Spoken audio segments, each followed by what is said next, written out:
This is HIM2214 Health Statistics. The information is taken from the textbook Basic Allied Health Statistics and Analysis, 3rd edition. The author is Gerda Coach. Information also coming from Chapter 6, more specifically in the textbook, Length of Stay and Discharge Days. Our learning objectives: define length of stay, define discharge days, identify the days counted and excluded in length of stay determination, describe when discharge days are acquired, describe when a leave of absence day is acquired, identify the formula in which a leave of absence day is counted and when it is excluded.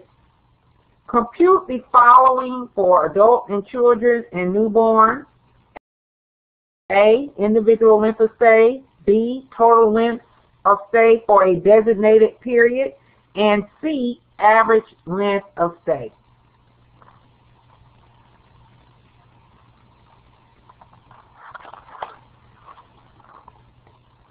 So in previous chapters in the textbook, we had discussions on census and how you calculate those different census calculations and formulas. We also discussed the inpatient service days and how you calculate those. Well, all of those statistics were based on your service days, right? And when we looked at the service days, they calculated them on a daily basis. So they were credited on a daily basis. In this particular chapter, we're going to be looking at length of stay calculations and discharge days. Your length of stay data is based on your discharge days, and they are compiled after discharge. That's the only time we'll compile those. So they will be compiling, well, they will be, what's my word, they will be accruing, but we won't actually count them until that patient has discharged. Now, when we talk about discharge days, they are very important because, again, we use those calculations and those statistics because we are gathering information. They look at that information, and what that tells them is something about utilization of the hospital resources. So they can take those discharge days and manage those utilization, those resources, and how they're being utilized. Again, if you think about your MSDRGs, those are based on length of stay information. So they take those length of stays and compare them to what type of condition that the patient is coming in, or what disease they have, or conditions they come in, or are admitted for, what type of treatment do they usually get for that particular type of condition. Then they group those conditions based on how many resources, how long they stay for those conditions, and that's how we can come up with these MSDRGs and look at the severity, how the severity impacts the length of stay and those types of things. So the discharge day data is very important in a hospital or in a healthcare facility. Even some of your third-party payers, when they approve certain treatment and care, the length of stay is also important. They have a specific number of days that you can treat certain conditions, and so when that person or that individual is admitted to the hospital, then they have to do their plan of care based on the specific number of days that they are approved through their insurance company or their third-party payer. All right?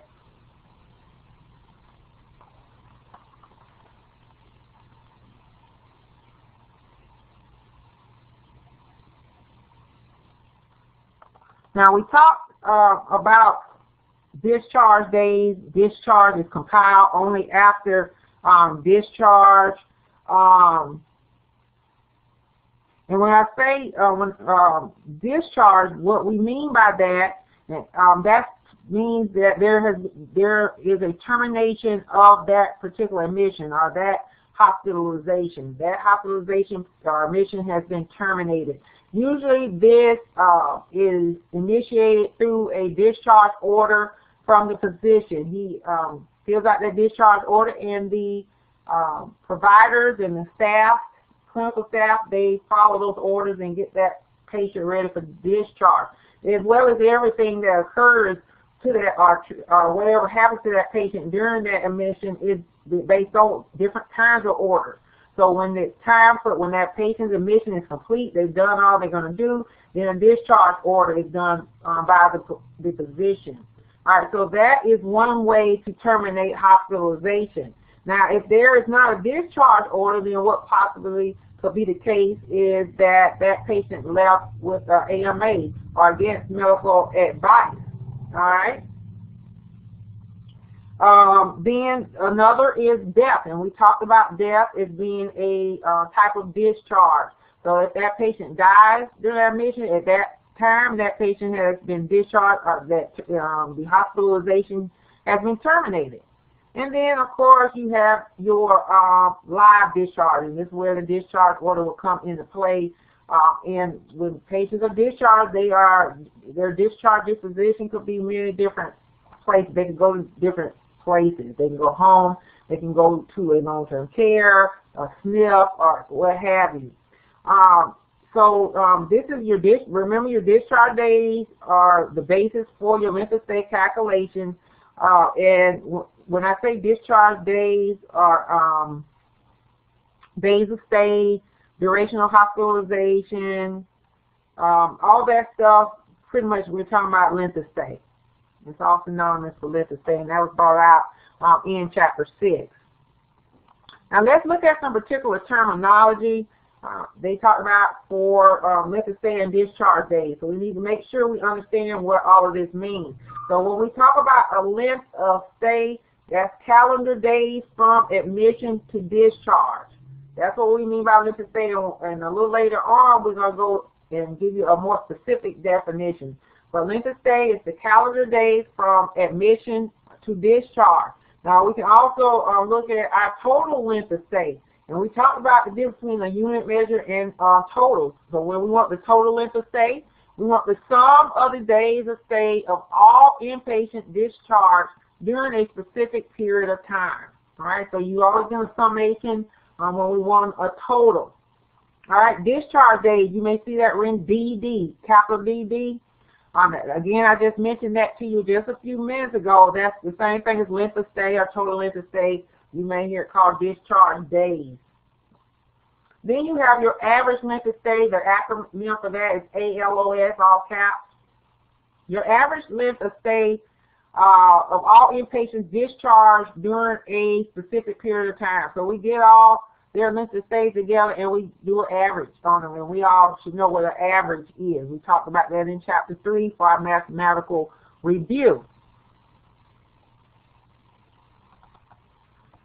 Okay, so now when we get ready to calculate these different statistics, and I told you just a minute ago about length of stay, we're going to look at a more specific definition.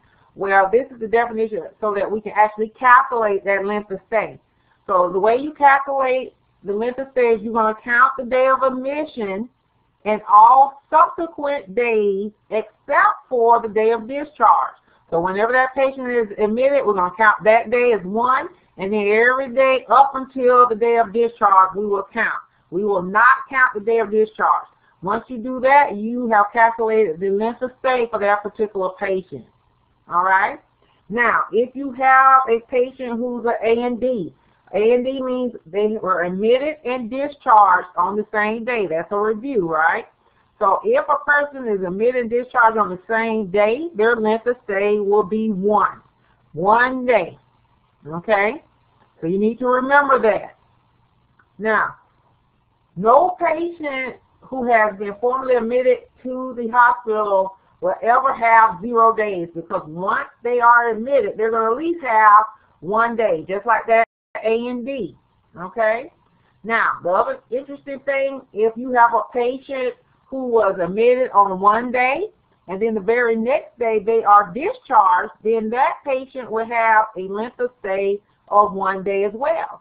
So an A and D will have a length of stay of 1 day, as well as a patient who is admitted on 1 day and discharged the next day. They both will have a length of stay of 1. All right? Because if we follow that definition, we count the day of admission, we count all the subsequent days. The only day we don't count is the day of discharge, then it will have to be 1. So those are the only couple of hiccups in our calculation of length of stay. Because once they have several days length of stay, then we're just going to follow that same recipe. Count the day of admission, all subsequent days except for the day of discharge.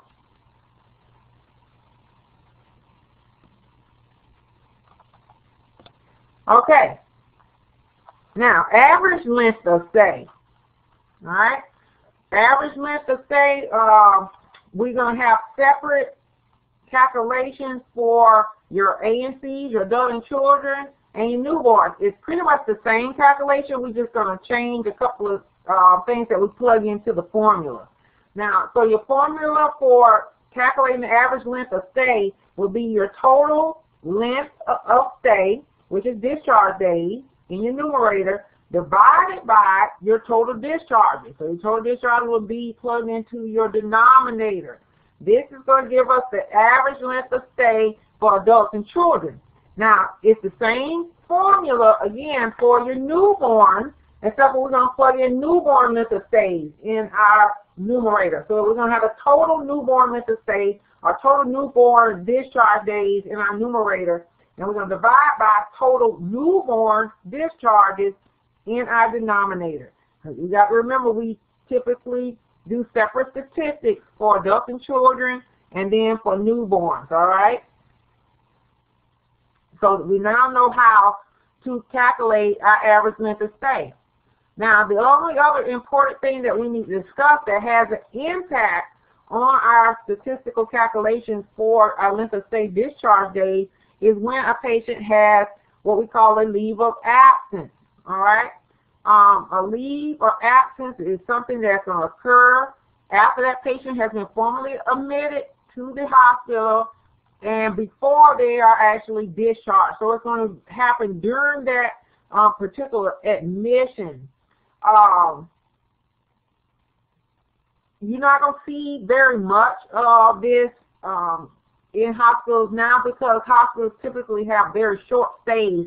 They don't have the lengthy stays they used to have in the past, as we mentioned before. So a lot of times they're not even there long enough to have a leave of absence. But you still may come across something like this in facilities that have typically have patients for longer stays, maybe in nursing homes or something like that, or even in a hospital if a patient is there a little for a little longer stay than the what's on average. Okay,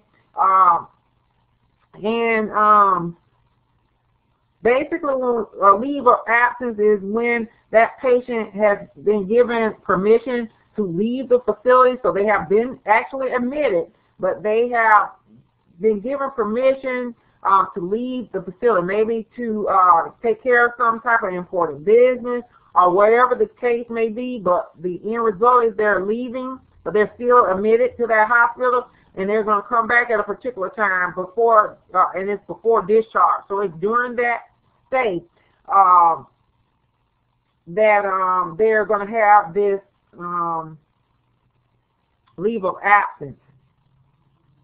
Now, what you also need to pay attention to is, now this is not the same thing as if a patient was discharged, then they are readmitted, okay? So that differs from one another. It's not the same thing. If they take a leave, their hospitalization or their admission technically has been uninterrupted. They have not been discharged. Because once a patient has been discharged, they technically can come back in, readmitted, and they don't necessarily have to be coming back for the same condition. So that's a totally new admission. Whereas when they make a leave of absence, they're still on that same omission. Nothing has changed other than they have took this little leave of absence within that hospitalization.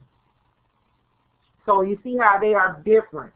Now, I told you that leave of absence does impact our statistical data on how we compile some of our data. It impacts certain calculations and certain ones it does not.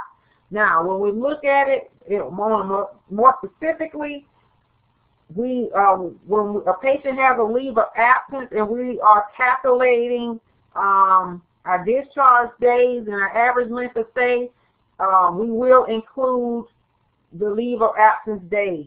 So if we're looking at discharge days, you get one discharge day on each day, or each day on leave of absence. So you get, it's kind of one discharge day for each day that they're on leave of absence. So if a person is on leave of absence for 3 days, each one of those days will be considered one discharge day apiece.